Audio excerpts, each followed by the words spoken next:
গোপালগঞ্জ থেকে খুলনায় পৌঁছেছেন এনসিপি নেতারা। এই মুহূর্তে সেখানে আছেন সহকর্মী আব্দুল্লাহ আল মামুন রুবেল। সরাসরি যাচ্ছি তার কাছে, জানবো সেখানকার পরিস্থিতি। রুবেল,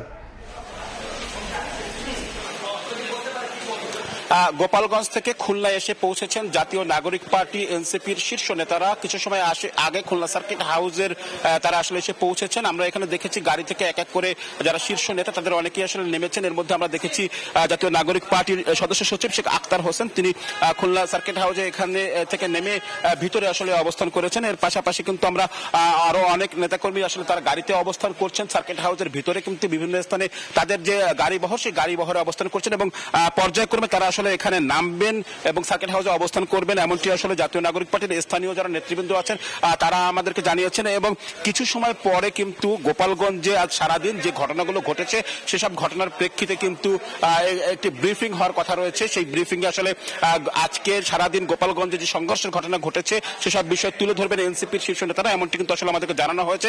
এর আগে তারা কিন্তু আসলে সারাদিনের যে ধকল সেই ধকল নিয়ে কিন্তু আসলে এই মুহূর্তে সার্কিট হাউসে বিশ্রামে অবস্থান করছেন।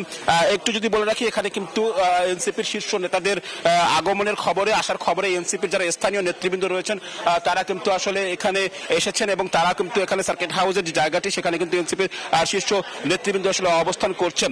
একটু বলে রাখি যে যেমনটি বলছিলাম যে এনসিপির সদস্য সচিব আক্তার হোসেন তিনি কিছু সময় আগে কিন্তু আমরা দেখেছি যে সার্কিট হাউসের ভেতরে আসলে চলে গিয়েছেন। এর পাশাপাশি কিন্তু অন্যান্য যারা নেতৃবৃন্দ তারাও কিন্তু আসলে এখানে রয়েছেন। আমরা একটু এখানকার যারা স্থানীয় নেতৃবৃন্দ রয়েছেন তাদের কাছ থেকে একটু জানার চেষ্টা করি যে একটু যদি আমাদের জানাতেন যে এখানে আসলে এনসিপির শীর্ষ নেতারা অলরেডি কয়েকজনকে আমরা দেখেছি সার্কিট হাউসে নেমেছেন, এখন আসলে আনুষ্ঠানিকতা কি রয়েছে? আমরা একটা ব্রিফিং এর কথা শুনেছি, একটু যদি আমাদের জানাতেন। জি, আমাদের প্রেস উইং স্যার আচ্ছা, আমরা রাত 9:30টায় খুলনা প্রেস ক্লাবে একটা প্রেস ব্রিফিং করব। সেই প্রেস ব্রিফিং এ আমাদের পরবর্তী কর্মসূচি এবং আজকে সার্বিক পরিস্থিতি সেগুলো নিয়ে সকলকে ব্রিফ করা হবে। ততক্ষণ পর্যন্ত আপনাদের সকলকে ধৈর্য ধরার অনুরোধ জানাচ্ছি।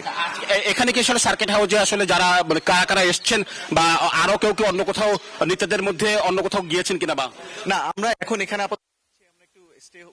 আমরা একটু এখানে পজ নিয়েছি, আমরা এখানে একটু আলোচনা করে এবং পরবর্তীতে প্রেস ব্রিফিং এর মাধ্যমে বিস্তারিত সবকিছু আপনাদের জানিয়ে দেবো। 9:30টায় খুলনা প্রেস ক্লাবে আমাদের প্রেস কনফারেন্সটি হবে।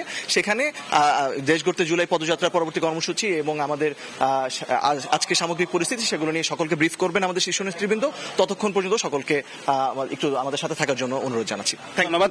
আমরা একজন এনসিপির নেতার আসলে কথা শুনছিলাম, তিনি আসলে আমাদের জানিয়েছেন যে সারাদিনের আজকে গোপালগঞ্জের যে ঘটনাগুলো ঘটেছে সেসব ঘটনার প্রেক্ষিতে কিন্তু এখানকার শীর্ষ নেতারা ব্রিফ করবেন, একটু এখানে এসে আসলে ব্রিফ করবেন এবং জানাচ্ছেন রাত 9:30টায় খুলনা প্রেস ক্লাবে আনুষ্ঠানিকভাবে শীর্ষ নেতৃবৃন্দ সেসব কথা আসলে জানাবেন। তত সময় পর্যন্ত এই সার্কিট হাউসে তারা আসলে অবস্থান করবেন। তো আমার কাছে এই ছিল খুলনা থেকে জাতীয় নাগরিক পার্টির শীর্ষ নেতৃবৃন্দের খুলনায় অবস্থানের সবশেষ খবর।